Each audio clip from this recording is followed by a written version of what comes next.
Hola amigos, somos Luis y Kristen Román. Bienvenidos a tu programa Éxito en la Familia. Síguenos en Facebook o en nuestra página éxitoenlafamilia.com. Ya es viernes, amigos. Bienvenidos aquí a Éxito en la Familia. Ya es viernes. No sé si tú estás contento, pero yo estoy muy contento porque mañana es sábado. Y después del sábado es domingo. Y nos ponemos muy contentos aquí en Éxito en la Familia porque es cuando podemos ver a la gente que muchos de ustedes nos escuchan.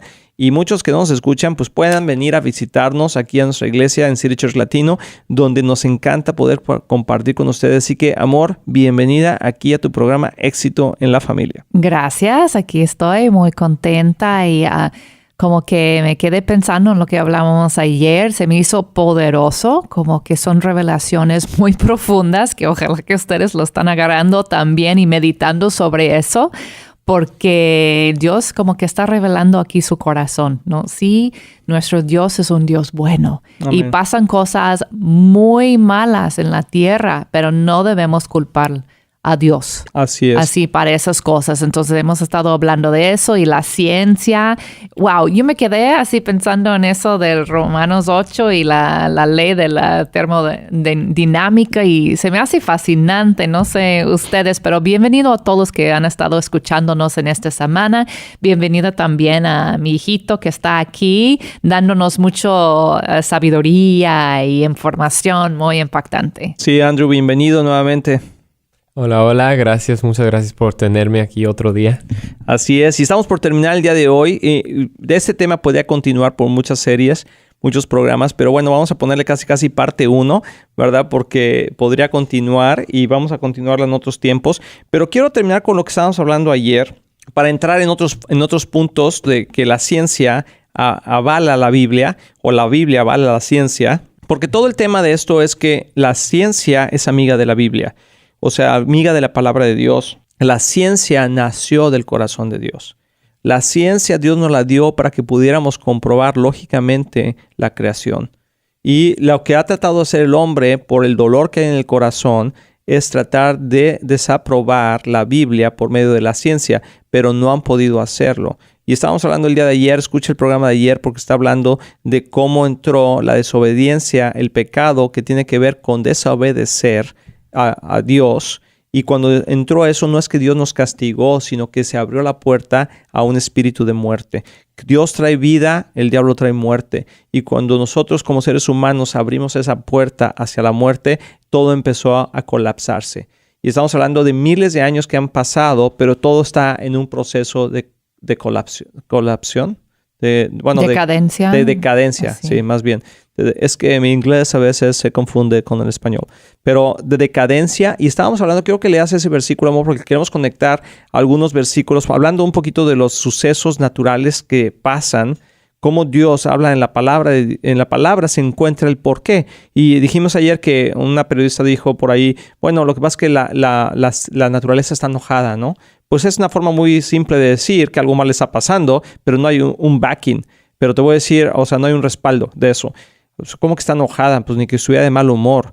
Lo que pasa es que está en decadencia y está gimiendo por un redentor. Y eso es lo que la palabra de Dios dice en Romanos 8, si quieres volverlo a leer, amor. 8, 21 y 22 dice, pero queda la firme esperanza de que la creación misma ha de ser liberada de la decadencia que la esclaviza, para así alcanzar la gloriosa libertad de los hijos de Dios. Sabemos que toda la creación todavía gime a una, como si tuviera dolores de parto. Sí, a ver, lee otra vez esa parte de los hijos de Dios. A ver, que para... Dice que la creación quiere ser liberada de la esclavitud para así alcanzar la gloriosa libertad de los hijos de Dios. O sea, fíjate qué interesante. O sea, hay una libertad.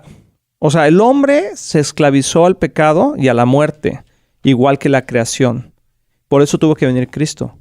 Pero fíjate qué interesante. O sea, el primero que esclavizó a la creación fue el hombre. Pero el que va a liberar a la creación, o sea, la libertad de la creación está ligada a la libertad del hombre, de los hijos de Dios. O sea, cuando los hijos de Dios encuentran esa libertad en Cristo, hay una oportunidad para que la creación sea liberada. Y obviamente dice la palabra que va a haber una destrucción y que un nuevo mundo va a aparecer, ¿no? O sea, una creación redimida. Y ese es también nosotros, dice que obtendremos un cuerpo nuevo, que seremos, o sea, está ligado el hombre con la creación, porque el hombre es el gobernante de esta creación que Dios nos dio. Entonces Dios está explicándonos aquí que esos desastres que pasan no son castigos de Dios personales para esas personas, son consecuencias del pecado, que es la ley de la muerte, dentro de la tierra que ya está funcionando, ¿no? Así que es. ya hay leyes que están ya in place, que están establecidas, que ya están causando todo eso. Se echó a andar algo y está sucediendo. ¿Quieres leer otro versículo? En Lucas antes 13. de ese versículo en Romanos 8 acaba con son gemidos de parto. ¿Sí? Bueno, deja leerte uno y luego lees otro. ¿Cómo acaba el Romanos 8? Gemidos de parto. El 22 dice que toda la creación todavía gime a una como si tuviera dolores de parto. Y fíjate bien. Y luego dice Jesús en Mateo 24:7, dice, y habrán de oír de guerras y rumores de guerras.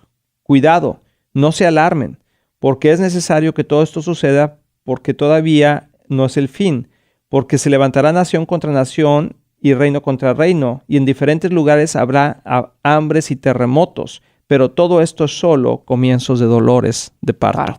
Es la misma conexión. Muy bien, ahora si quieres leer el otro versículo. Bueno, en Lucas 13, que muchos preguntan, la razón por leer esto es porque muchos preguntan, ¿por qué a mí, Dios? ¿Por qué me pasó esta tragedia? ¿Por qué yo estaba en tal lugar cuando pasó el terremoto? ¿Por qué mi hijo estaba en tal lugar cuando pasó esa tragedia, no? ¿Por qué que me estás castigando a mí, no? Y en Lucas 13, Jesús está contestando a algunos acerca de sus preguntas, acerca de una torre que se cayó y varios murieron en ese desastre. Y él dice en 13:4, dice, o piensen que aquellos 18 que fueron aplastados por la torre de Siloé eran más culpables que todos los demás habitantes de Jerusalén. Les digo que no, de la misma manera. Todos ustedes perecerán a menos que se arrepientan. Entonces, no es que las personas que sufren en esos desastres son culpables o más culpables que todos los demás. Es que la creación en sí, como que el pecado se ha soltado ya en general y hay una consecuencia fuerte. Y si no nos arrepentimos y recibimos la vida de Jesús, vamos a perecer.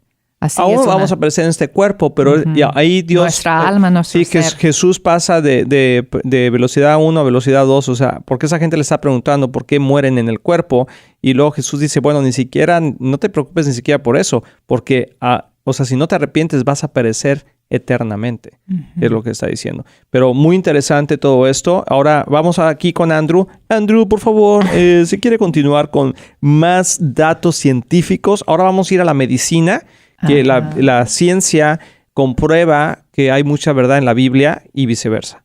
Exactamente. Muchas cosas de la medicina, como cosas simples que ahorita pues es lógico, es simple, es como lavarse las manos, ¿no? En agua corriente, tomar sangre si quieres saber algo de tu salud, o si alguien está enfermo con una enfermedad que es contagiosa, que lo aislamos a esa persona para que no contagie. Eso es obvio, se ve obvio, pero hace unos años no era obvio y la Biblia hablaba de eso. Entonces hay que empezar con uno. Y para algunos que están escuchándonos por primera vez en esta semana, toda la semana hemos estado hablando de cómo la ciencia es una amiga de la Biblia, no es en contra o desprueba en alguna manera la Biblia. Estamos hablando de las verdades dentro de la Biblia, que la ciencia también como que corresponden en esos hechos. Exactamente. Entonces hay que empezar con el primero, es que se laven las manos.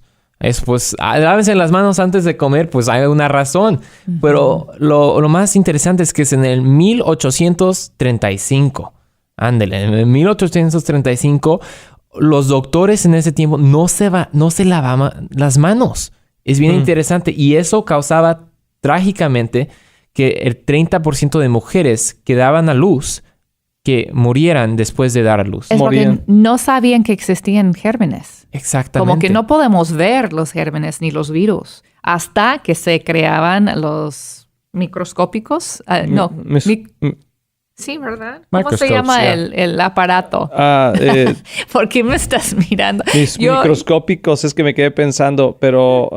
Es porque yo estoy haciendo así con mis manos, tratando de cómo actuar, cómo es ese aparato. ¿Cómo se dice en inglés? A microscope. Un microscopio, sí. Microscopio. Ajá. Yo dije microscópico. Algo así. Yo estoy inventando palabras aquí. Tú dale, amor. Microscopio. Aquí, entonces no podían ver. Entonces, exactamente. Los doctores... y eso causaba que 30% de Híjole, que... no, o sea, era una tragedia. Y un doctor por nombre de Ignaz Semmelweis vio eso, observó eso y le dijo a todos los doctores que se empiezan a lavar las manos, y de 30% bajó 2%. Pero desde ahí, unos años después, todavía se lavaban las manos with still water. Así, no. O sea, que no hace nada con las bacterias. O sea, todas las bacterias están en el agua. Entonces, ya unos años después, se aseguraron que deben lavarse las manos con agua corriente. Bueno, eso fue descubrido en el 1800 y algo, pero déjame les leo en el libro de Levíticos, en la ley de Dios a los israelitas, lo que él les dijo. Eso es en Levíticos 15, versículo 13, que dice, si al afectado le cesa el flujo, deberá esperar 7 días para el rito de su purificación. Se lavará la ropa y se bañará con agua de manantial y así quedará puro. Esa agua de manantial es agua corriente. Cuando yo leí esto, para los jóvenes que a veces ni has leído Levíticos, de esas leyes Levítico. Es como, yo estoy ya corrigiendo. Muy bien.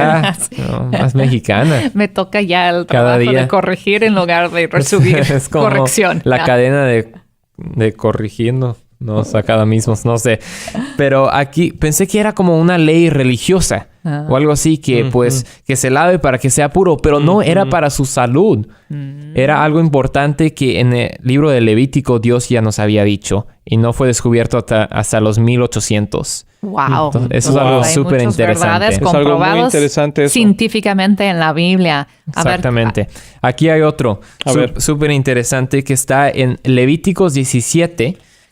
Capítulo 17 habla de versículo 11. Esto es lo que dice. Porque la vida de toda criatura está en la sangre. Bueno, obvio, pero no era obvio hace unos cientos de años, cuando pensaban que el problema era la sangre. Cuando alguien estaba enfermo, pensaban que la sangre era el problema, entonces le quitaban más sangre y más sangre y más sangre para que se recuperaba, pero no se recuperaba. Ay, ¿recuerdas esa práctica de poner gusanos así de esos gusanos chupadores? ¿Cómo se llaman? Sí, son larvas. Son leeches en inglés, pero que chupaban la sangre de la gente, lo cubrieron todo su cuerpo de esos... Porque le sacaban... pensando que tenían que sacar la sangre. Así es. Vamos a ir a una pausa, no te vayas, estás aquí en Éxito en la Familia. Regresamos.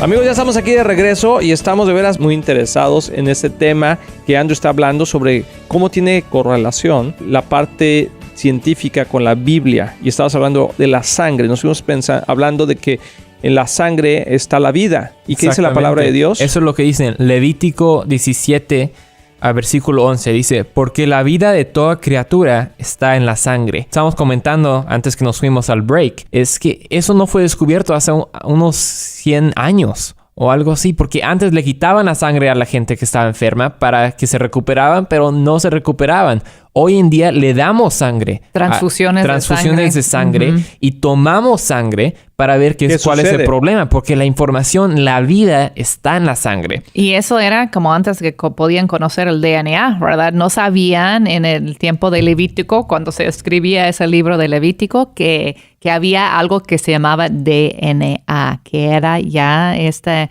información genética de cada vida individual estaba en la sangre. Así es. Y solo históricamente también con nuestro primer presidente del país, Estados Unidos, George Washington, la historia va que cuando él estaba enfermo, también los doctores en ese tiempo, fue como hace unos 120 años, o unos 200, perdón, con George Washington, que hacían esa práctica de le sacaron casi 40% de su sangre. De su sangre, porque estaba enfermo.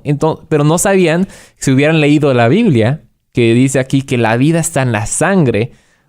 tal vez algo diferente hubiera pasado y con mucha gente. Pero eso es otra cosa muy interesante aquí en el libro de Levítico, que no solo son leyes que pensamos religiosas, pero son para su salud y para su bienestar. Y bueno, hay gente que dice, bueno, hay que hacer una transfusión de sangre porque hay sangre que está contaminada y que trae muerte. Entonces lo que pensaban es que la sangre era la fuente estaba la fuente de la enfermedad. Entonces trataban de quitarle la sangre, pero no sabían que dentro de la sangre estaban los glóbulos blancos que nos apoyaban, los glóbulos rojos, para que pudiéramos tener rehabilitarse el sistema inmunológico. Pero bueno, es toda otra ciencia que yo no soy doctor, nomás estoy hablando de lo que he escuchado y he leído, pero creo que la Biblia está diciendo, yo tengo la respuesta, pregúntame. O sea, pregúntale a Dios, pregúntame, papá. O sea, ¿verdad? Porque creo que Dios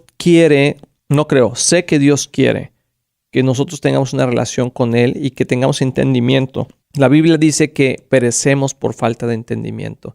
Mi pueblo perece por falta de conocimiento. Y a veces esta tendencia, esta corriente de querer separar la ciencia de la Biblia, lo único que ha traído es más confusión. Porque ya no tenemos, como dijimos en el primer programa, y tú lo dijiste muy bien, Andrew, ya no hay un valor a la moral, ya no hay un valor a la vida. Por eso la vida no vale nada. Así, bueno, ahí está una canción ranchera así, ¿verdad? Porque dice que la vida no vale nada, entonces es muy fácil quitar la vida de alguien. Se murió, o sea, ya no pasa nada, pero sí pasa mucho, porque tenemos la esencia de Dios mismo y Dios dice que nuestra vida es muy valiosa. Sí, es cierto. Y ahorita cuando dije que hay DNA en la sangre, que nada más para corregir, sí hay, aunque en las células rojas no hay, pero en las células blancas sí hay. Y en diferentes células de nuestro cuerpo tenemos ese DNA, pero las células blancas es la que tenemos la capacidad de sanar. Eso está dentro de nuestra sangre. Los glóbulos blancos. Sí, glóbulos, no células. Sí, glóbulos blancos. Así.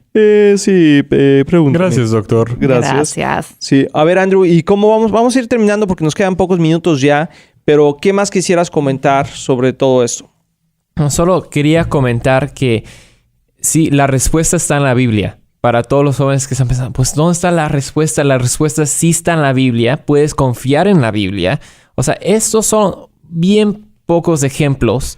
O sea, casi no hay un buen de ejemplos más científicos. Más en el libro de Job hay muchos hechos científicos de las estrellas, del espacio, de la luz, de los colores y diferentes cosas que no cuando leas la Biblia, no solo lo leas que, pues dice aquí que la vida está en la sangre, obvio. No, piénsalo en el contexto de cuándo fue escrito, qué revelación fue de Dios. Y eso, pero saber que todo lo que estás buscando, la respuesta que estás buscando, el valor, el propósito, todo se va a encontrar en la Biblia, en la palabra de Dios. Y eso solo se puede, solo puedes ver eso con la filosofía que Dios sí existe. Y hay muchas cosas que comprueban. Y la vida, a veces, escuché una vez que un músico de Hillsong, un grupo de música, dijo, lo voy a decir en inglés, pero dijo, life doesn't always make sense, but it makes a lot more sense with God. Sí, la vida no siempre hace sentido, pero hace más sentido con Dios. Exactamente. Bravo. Tilín, tilín, tilín. Wow, tilín, por traducirlo. Pregúntame. No, sí. para ti, para Sí, excelente. Es un buen tilín, porque es cierto. Yo entiendo que hay situaciones que no tienen sentido, pero hacen más sentido con Dios. La verdad de las cosas es que toda la vida hace sentido si en verdad estudiamos lo que la palabra de Dios dice y le preguntamos al Espíritu Santo. Hay cosas que no podemos entender en el momento, pero que si en verdad navegamos ese mar de preguntas, Dios tiene la respuesta. Y a veces las respuestas que nos han encontrado, bueno, hasta el día de hoy, ¿verdad? Ahora ya no sé ni quién soy. O sea, ya no sé ni quién soy en un sentido de por qué vine a este mundo, pero tampoco ya no sé qué soy, qué género soy. Sí, o sea, la palabra de Dios dice que somos hombre y mujer. Y eso son consecuencias de desviarnos de la palabra. Sí, porque ya no todo es lo que tú crees. Todo va en decadencia, aún nuestros pensamientos. Así ¿no? es. Y la cultura alrededor. Sí, es cierto. Entonces, hay un versículo en Juan 14 que es muy importante, que dice que somos pámpanos o estamos ligados a la vid de Jesús. Y Jesús es esa planta. Jesús es la esencia de la vida. Uh-huh. Y si no estamos conectados a la esencia de la vida, como ramas vamos a ser quebradas y quemadas, echadas al fuego, porque no hay vida dentro de nosotros. Wow. O sea, eso fue fuerte. Es fuerte, sí, pero es cierto. O sea, ¿qué pasa? Que, perdemos identidad. Fuera de Jesús. Fuera de Jesús perdemos esa brújula, esa identidad. Y entonces no hay sentido en nuestra vida. Lo que estaba escuchando en esta semana contigo, Andrew, es como, a ver si tú dime si estoy bien y para ya sumar todo, es que tú puedes ser un joven inteligente, razonable, así, y feliz también, inteligente, razonable, y tener ese propósito y confiar en la Biblia, ¿verdad? No es una contradicción.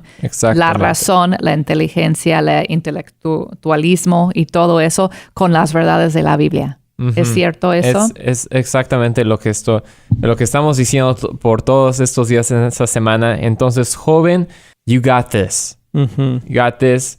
Si eres cristiano y estás en la escuela y a veces piensas, no, pues toda esa teoría de evolución, it makes more sense. La verdad es que hay un buen de apoyo y pues evidencia de lo que creemos en Cristo. Hay un buen libro que tú tienes ahí en la mano, Andrew, lo puedes decir rápidamente antes de irnos, y quiero leer un versículo antes de terminar. Claro que sí. Este libro se llama Christian Philosophy y es por el autor Andrew Wommack. Christian Philosophy por Andrew Wommack. Y en español se llama Filosofía Cristiana por Andrés Guacamole. No es cierto. Sí, pero bueno, quiero leerles, es un buen libro, y quiero leerles aquí un versículo que está en Juan 15. Me dije Juan 14, pero es Juan 15, con eso quiero terminar. Dice, permanezcan en mí y yo permaneceré en ustedes. Ese es Jesús hablando. Pues una rama no puede producir frutos si la cortan de la vid, y ustedes tampoco pueden ser fructíferos a menos que permanezcan en mí. Ciertamente yo soy la vid y ustedes son las ramas. Los que permanecen en mí y yo en ellos producirán mucho fruto, porque separados de mí no pueden hacer nada. Amén y amén, como dice mi abuela. Sí, así que les mandamos un fuerte abrazo a toda la gente que nos escuchó. Espero que haya sido de bendición para ti y para tu familia. Nos escuchamos aquí el lunes en esta misma estación y a esta misma hora, aquí en Éxito en la Familia. Bendiciones. Este fue tu programa Éxito en la Familia, conducido por Luis y Kristen Román. Esperamos verte nuevamente aquí en tu estación favorita a la misma hora de lunes a viernes. Si quieres comunicarte con nosotros, por favor visita nuestra página www.exitoenlafamilia.com. Recuerda, tu familia puede tener éxito.